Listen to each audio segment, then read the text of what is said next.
Alors selon la définition que vous venez de donner du féminisme, je me sens féministe, mais j'ai même envie de vous dire que j'agis en tant que féministe.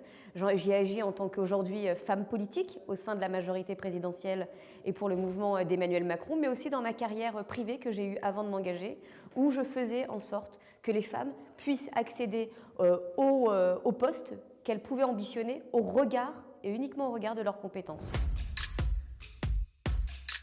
Est-ce que je souhaite qu'il y ait un gouvernement purement paritaire? Oui, mais attention à ne pas rechercher la parité pour la parité, parce que là, et je ne vais pas reprendre une phrase si célèbre, mais ça pourrait être contre-productif finalement.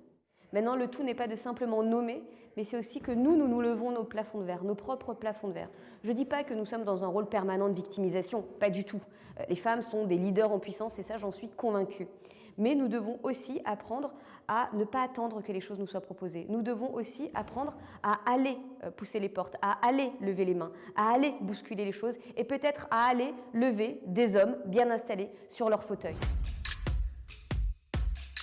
Ce n'est pas le cas aujourd'hui, mais comme dans beaucoup d'endroits, la parité n'est pas chose courante dans beaucoup d'endroits. Donc je pense que là, il ne s'agit pas de se dire que tout est beau, tout est merveilleux. Ça serait faux. Regardons les choses telles qu'elles sont, avançons ensemble et recherchons cette parité. Dans nos façons d'être, dans la vie quotidienne, si nous-mêmes ne nous prenons pas part à faire des genres, à expliquer que telle fonction est pour une femme, telle autre est pour un homme, ou telle attitude est plus une attitude masculine qu'une attitude féminine, je pense que tout naturellement, eux aussi vont le faire. Nos enfants sont des éponges. Si nous commençons à leur mettre ces problèmes-là en tête, ils vont les considérer comme des problèmes. Or, si nous passons outre ces barrières-là, ils ne vont absolument pas les considérer. Je pense qu'il faut avoir plus de références féminines, plus avoir de grandes femmes, et Dieu sait qu'on en a. Et Dieu sait qu'on en a aussi beaucoup en France, et nous pouvons en être fiers. Donc oui, faisons rayonner la féminité au sein de nos livres d'histoire, pour nous, mais aussi pour promouvoir la féminité française à travers le monde. Oui, je me sens préoccupée même au-delà du sujet simplement féministe.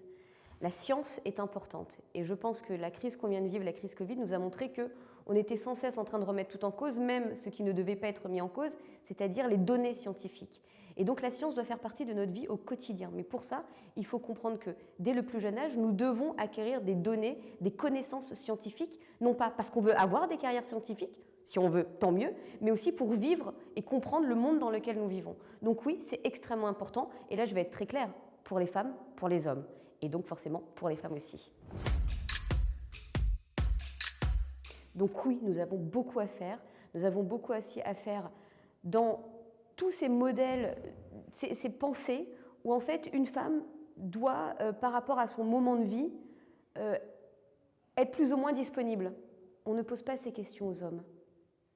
Et peut-être que l'inverse pourrait être aussi vrai, c'est-à-dire accepter qu'un homme aussi qui va avoir un enfant, eh ben peut-être on lui libère un peu plus de temps. Parce que le féminisme, il revient aussi là. Si tout pèse sur la femme, rien ne pèse sur l'homme.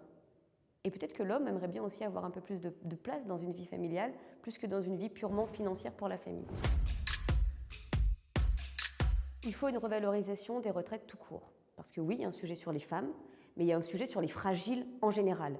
Et donc c'est pour ça qu'on a avancé tout au long de ce quinquennat sur un certain nombre de choses, notamment reconnaître le sujet des femmes dans l'entrepreneuriat, mais de l'entrepreneuriat en général, qui sont beaucoup des femmes, mais également les femmes d'agriculteurs. Donc nous avons avancé sur ces sujets, nous devons continuer à avancer, et donc c'est pour ça qu'on veut instaurer une retraite minimum à 1 100 € par mois. Ensuite, il y a des choses à adapter parce qu'on sait très bien qu'une carrière féminine, elle est hachée aussi potentiellement par des grossesses, par des maternités, par des congés parentaux. Donc tout ça doit être pris en considération dans l'accession à la retraite à un niveau décent, respectable, pour avoir une nouvelle étape de vie épanouie. Si c'est nécessaire, oui, en restant bien évidemment dans l'état de droit, mais encore une fois là, le sujet est de reconnaître le droit aux victimes d'être désignée comme victime, d'être reconnue dans victime, et que si la justice puisse se faire sur cette base-là, qu'elle se fasse dans un état de droit étant respecté.